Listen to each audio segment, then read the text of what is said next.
ನಮಸ್ಕಾರ, ಬುಲೆಟಿನ್ ಎಕ್ಸ್‌ಪ್ರೆಸ್‌ಗೆ ಸ್ವಾಗತ. ನಾನು ಸಿನಪ್ಪ ಹೊಸದೂರ್.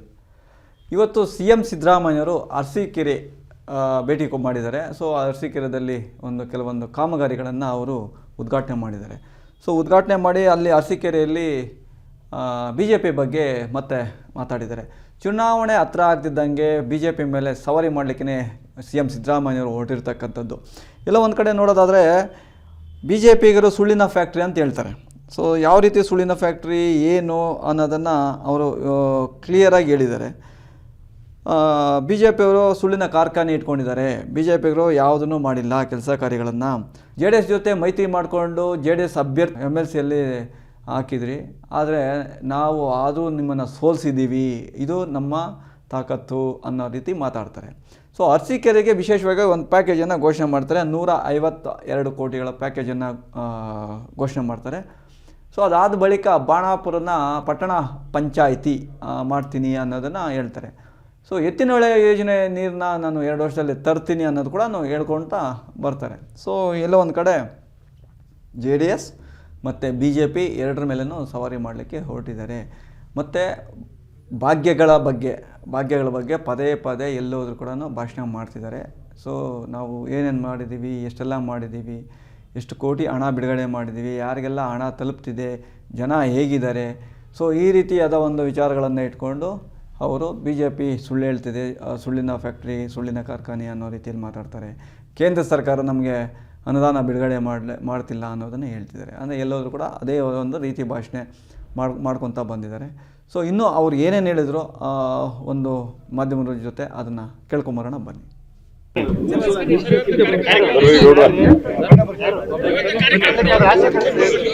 ಕಾರ್ಯಕ್ರಮಕ್ಕೆ ಬಂದಿರೋದು ನಾನು ಸಮುದಾಯ ಭವನ ಅಲ್ಲ, ಅಭಿವೃದ್ಧಿ ಕಾರ್ಯಕ್ರಮಗಳು, ಫಲಾನುಭವಿಗಳು ಸಮುದಾಯ ಭವನ, ಫಲಾನುಭವಿಗಳ ಸಮಾವೇಶ ಎರಡೂ ಕಾರ್ಯಕ್ರಮ ಇದೆ. ಅದನ್ನ ಅರಸೀಕೆರೆ ವಿಧಾನಸಭಾ ಕ್ಷೇತ್ರದ ಬಾಣಾವರದಲ್ಲಿ ಮಾಡ್ತಾ ಇದ್ದೀವಿ. ಅವುಗಳ ಉದ್ಘಾಟನೆ ಮಾಡಲಿಕ್ಕೋಸ್ಕರ ಬಂದಿದ್ದೇನೆ.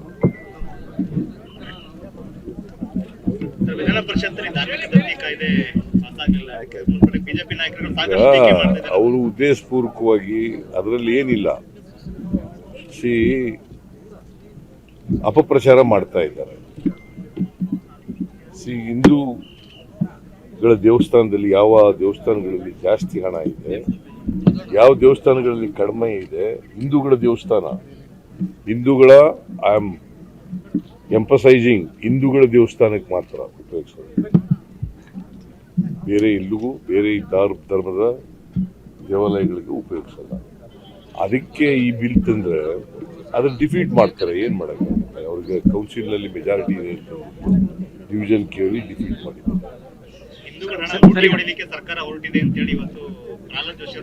ಲೂಟಿ ಹೊಡೆಯೋದು, ಅವರು ಲೂಟಿ ಹೊಡಿತಾ ಇದ್ರಲ್ಲಿ ಅವ್ರನ್ನ ತಿರಸ್ಕಾರ ಮಾಡಿರೋದು ಜನ. ಈ ರಾಜ್ಯದ ಜನ ಕಳೆದ ವಿಧಾನಸಭಾ ಚುನಾವಣೆಯಲ್ಲಿ ಲೂಟಿ ಹೊಡೆಯೋದ್ರಲ್ಲಿ ನಿರತರಾಗಿದ್ದಾರೆ ಅಂತಲೇ ಜನ ಅವರನ್ನ ತಿರಸ್ಕಾರ ಮಾಡಿ ವಿರೋಧ ಪಕ್ಷದಲ್ಲಿ ಕೂಡಿಸಿರೋದು. ಸರ್, ಈಗ ಇದು ನಿಮ್ಮ ಮೇಲೆ ಮತ್ತೆ DK ಶಿವಕುಮಾರ್ ಅವ್ರ ಮೇಲೆ, ರಾಹುಲ್ ಗಾಂಧಿ ಅವ್ರ ಮೇಲೆ ಕಳೆದ ಬಾರಿ ನೀವು BJP ಮೇಲೆ ಒಂದು ಜಾಹೀರಾತು ಕೊಟ್ಟಿಲ್ಲ 40% ಅಂತ, ಅದರಲ್ಲಿ ಕ್ರಿಮಿನಲ್ ಕೇಸ್ ಬುಕ್ ಮಾಡಬೇಕು ಅಂತ ಹೇಳಿ ಜನಪ್ರತಿನಿಧಿ ಕೋರ್ಟ್ ಆರ್ಡರ್ ಮಾಡಿದೆ. ಸರ್, ಏನ್ ಹೇಳ್ತೀವಿ? ಮಾಡಲಿ. ಈಗ ನಾವು ಅದಕ್ಕೆ ನಮ್ಮ ಲಾಯರ್ಗಳು ಎಂಗೇಜ್ ಮಾಡ್ತೀವಿ. ಅವ್ರ ಲಾಯರ್ಗಳು ಸರಿಯಾದ ಉತ್ತರ ಕೊಡ್ತಾರೆ. ಪ್ರಜಾಪ್ರಭುತ್ವದಲ್ಲಿ ಪ್ರತಿಭಟನೆ ಮಾಡಿದ್ರೆ, ಪ್ರತಿಭಟನಾ ಜಾಹೀರಾತುಗಳು ಕೊಟ್ಟರೆ ಅದು ಡಿಫಮೇಷನ್ ಆಗ್ತದೆ ಅಂತ ನನ್ನ ಪ್ರಕಾರ ಆಗಲ್ಲ. ಅದು ಡಿಫಮೇಷನ್.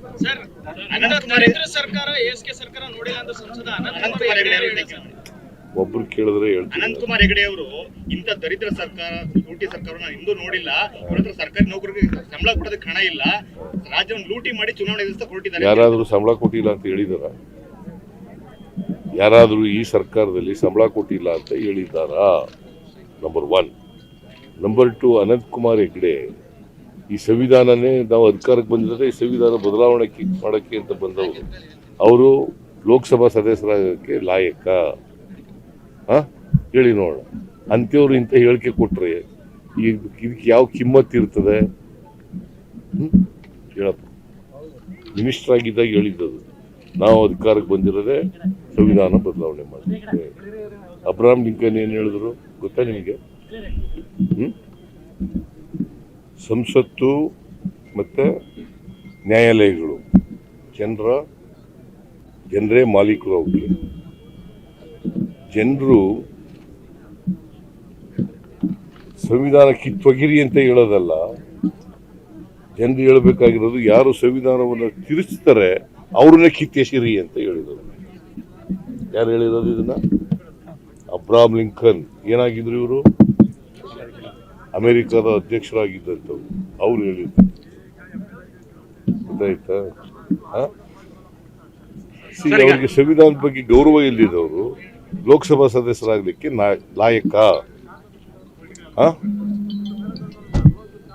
ಇನ್ನೊಂದ್ಸಲ ಸಿದ್ದರಾಮಯ್ಯ ಖಾನ್ ಅಂತ ಕರೆದಿರ್ತಾರೆ.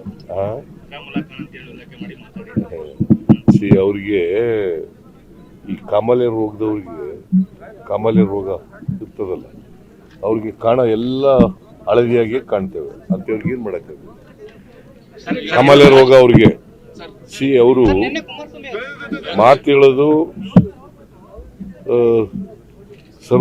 ಸಬ್ಕ ಸಾಥ್ ಸಬ್ಕ ವಿಕಾಸ್ ಅಂತ ಮಾತಾಡ ಮುಸ್ಲಿಮಾನರನ್ನ ವಿರೋಧ ಮಾಡೋದು. ಈಗ ನನಗೆ ಯಾಕೆ ಸಿದ್ದರಾಮಯ್ಯ ಖಾನ್ ಅಂತ ಕರೀತಾರೆ? ಯಾಕ್ರಿ ಹೇಳ್ತಾರೆ? ಅವರು ಅಲ್ಪಸಂಖ್ಯಾತ ಧರ್ಮಕ್ಕೆ ವಿರುದ್ಧವಾಗಿರೋರು, ಅದಕ್ಕೆ ಹಂಗೆ ಕರೀತವೆ ಅಷ್ಟೇ. ಕೇಂದ್ರ ಸರ್ಕಾರ ಟ್ಯಾಕ್ಸ್ ಹಂಚಿಕೆ ವಿಚಾರದಲ್ಲಿ ಆಂಧ್ರವ್ರಿಗೆ ಏನೂ ತೊಂದರೆ ಇಲ್ಲ, ಆಂಧ್ರದವರಿಗೆ, ತಮಿಳುನಾಡಿಗೆ ಏನೂ ತೊಂದರೆ ಇಲ್ಲ, ನಮ್ಮ ಸರ್ಕಾರಕ್ಕೆ ಏನು ತೊಂದರೆ ಇದೆ, ಯಾಕೆ ಅಪಪ್ರಚಾರ ಮಾಡ್ತಾ ಇದ್ದಾರೆ ಅಂತ. ಕೇರಳದವ್ರು ಯಾಕೆ ಹೋಗಿದ್ರು? ಡೆಲ್ಲಿಗೆ ಯಾಕೆ ಹೋಗಿದ್ರು? ಅದಕ್ಕೆ ಬೆಂಬಲ ಮಾಡಿ ತಮಿಳುನಾಡಿನವ್ರು ಯಾಕೆ ಹೋಗಿದ್ರು? ಕೇರಳ ಎಲ್ಲ ರಾಜ್ಯಗಳಿಗೂ ಅನ್ಯಾಯ ಆಗಿದೆ. ದಕ್ಷಿಣದ ರಾಜ್ಯಗಳಿಗೆ ಜಾಸ್ತಿ ಅನ್ಯಾಯ ಆಗಿದೆ. ನಾವು ಉತ್ತರದ ರಾಜ್ಯಗಳಿಗೆ ಕೊಡಬೇಡಿ ಅಂತ ಹೇಳಲ್ಲ, ಆದ್ರೆ ನಮಗೆ ಅನ್ಯಾಯ ಮಾಡಿ ಅವರು ಕೊಡ್ಬೇಡಿ. ನಿಮಗೆ ಬರ್ತದಲ್ಲ ಪಾಲು, ನಿಮ್ಮ ಪಾಲಿನಲ್ಲಿ ಕೊಡಿ. ನಮ್ಮ ಪಾಲಿನಲ್ಲಿ ಯಾಕೆ ಕಿತ್ತು ಕೊಡ್ತೀರಿ? ನಿಮಗ್ ಬರ್ತದಲ್ಲಪ್ಪ. ಈಗ 100ಕ್ಕೆ 70 ರೂಪಾಯಿ ಅವ್ರು ಇಟ್ಕೋತಾರೆ. 100ಕ್ಕೆ ಎಷ್ಟು ಇಟ್ಕೋತಾರೆ? 70 ರೂಪಾಯಿ ಇಟ್ಕೋತಾರೆ. ಅದ್ರಲ್ಲಿ ಕೊಡಿ. ನಮಗ್ ಬರೋ ಪಾಲಿನಲ್ಲಿ ಯಾಕೆ ಕಿತ್ತು ಕೊಡ್ತೀರಿ? That is our stand. ಈಗ 100 ರೂಪಾಯಿ ನಾವು ತೆರಿಗೆ ಕಲೆಕ್ಟ್ ಮಾಡಿದ್ರೆ ಕರ್ನಾಟಕದಲ್ಲಿ ನಮ್ಗೆ ವಾಪಸ್ ಬರೋದು ಎಷ್ಟು ಗೊತ್ತಾ? ಬರೀ 13 ರೂಪಾಯಿ. ನ್ಯಾಯನಾ ಇದು? ಸುಮ್ಮನಿರ್ಬೇಕಾ ಹೇಳಿ?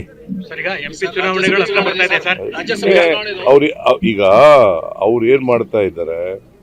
ಕೇಂದ್ರ ಸರ್ಕಾರ ಅನ್ಯಾಯ ಮಾಡೋದನ್ನೇ ಸಮರ್ಥನೆ ಮಾಡ್ಕೊಂಡು ಕನ್ನಡಿಗರಿಗೆ ದ್ರೋಹ ಮಾಡ್ತಾ ಇದ್ದಾರೆ. ಸರಿ ಬರ್ಕೊಳ್ರಿ ಇದನ್ನ. ಏನ್ ಬರ್ಕೊಳ್ರಿ? ಕೇಂದ್ರ ಸರ್ಕಾರ ಮಾಡ್ತಕ್ಕಂಥ ಅನ್ಯಾಯವನ್ನ ಸಮರ್ಥನೆ ಮಾಡ್ಕೊಂಡು ಇವರು ಪಕ್ಷ ರಾಜಕಾರಣಕ್ಕೋಸ್ಕರ ಕನ್ನಡಿಗರಿಗೆ ಕರ್ನಾಟಕದ ಬಿಜೆಪಿಯವರು ದ್ರೋಹ ಮಾಡ್ತಾ ಇದ್ದಾರೆ. ಅದನ್ನ ಬದನೆ ಹೆಡ್ಲೈನ್ ಮಾಡಿ.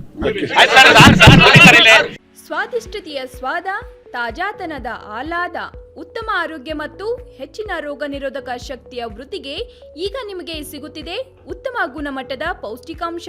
Shri Vaidik millet health mix. ಇದು ಸಿರಿಧಾನ್ಯಗಳ ಸಂಪತ್ತು.